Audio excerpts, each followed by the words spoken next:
Released in 2019, courtesy of Big Band Interactive, Tetraminos for Nintendo Switch, among other platforms, but who cares about those, is a puzzle game where you guide blocks down a well and line them up in rows that clear away. If the concept seems familiar, it's because it is reminiscent of the perennial falling block puzzle classic that everyone knows and loves, to the point of being a near complete ripoff. In a manner of speaking, Tetraminos is best described as the bargain basement video game equivalent of the Super Brick Game handheld thing you'd find in cheapo shops everywhere, where they'd present you Tetris in all but name and then toss in a bunch of oddball shapes as if to say, see, we're something totally different. Now that I think about it, that might be a bit of a harsh comparison. Those Super Brick games had better controls, but I'm jumping ahead here. Tetraminos had 3 modes of play: Endless, Challenge, and Puzzle.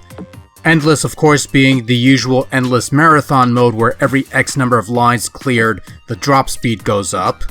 Challenge mode has you completing certain tasks to refill your time meter, and once that's out, so are you. And finally, you have Puzzle mode, a set of 50 levels where you try to clear the well of blocks with the fewest moves possible for the highest number of stars or something. There's also multiplayer gameplay for up to 4 local players, and that's about it. There's also online leaderboards for whatever that's worth, I suppose. Whatever, who cares? Functionally speaking, Tetraminos is basically old school Tetris in all but name. You have your soft drops by holding the down button. Tapping up hard drops the piece into place. There's a ghost preview of sorts for positioning, but no holding. And there's no infinite spin, so once it hits the ground, it's almost certainly locked in place, though you do have a couple spins for leeway, so to speak.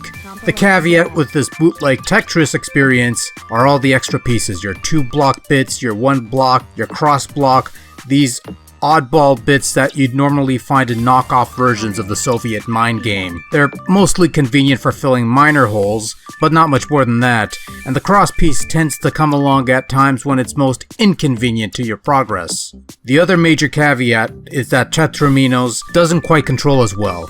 Functionally speaking, you have your expected controls. The stick and the D-pad thing to move the piece, 2 rotate buttons of the clock and counterclock variety, a soft drop for a quick descent, a hard drop for a solid firm lock, and for the most part, controls are functional yet also sticky at times, as there will be times where input would be delayed somewhat by half a second, maybe even a second at times, which might not seem like much, but it is noticeable and it does mess up your rhythm somewhat. It's not as bad as something like Mega Drive Tetris, but it's still a nagging bit, and it does take the overall package down a notch. Tetraminos has online leaderboards, yet no online play.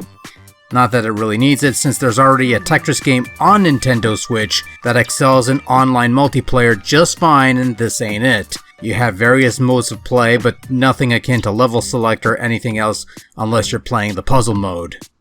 Visually speaking, Tetraminos looks fine.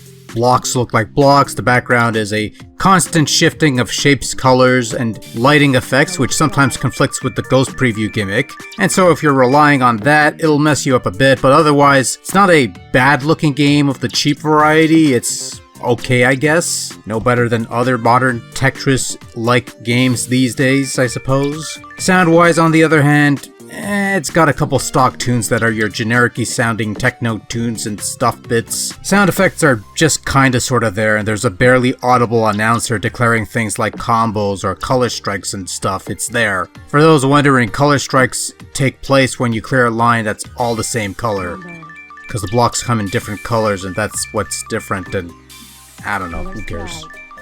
Overall, Tetraminos is an adequately functional Tetris ripoff thing with a few hiccups in control and not much else. It's pretty much the Switch equivalent of those Super Brick Game things you could get for cheap, and beyond that, meh. I say just stick with the real deal and don't bother with this one. Especially if they're asking $10 for this thing. Jesus Christ, $10? Seriously? It's not even worth that much. I thought I overpaid when it was on special. Fuck, Jesus Christ.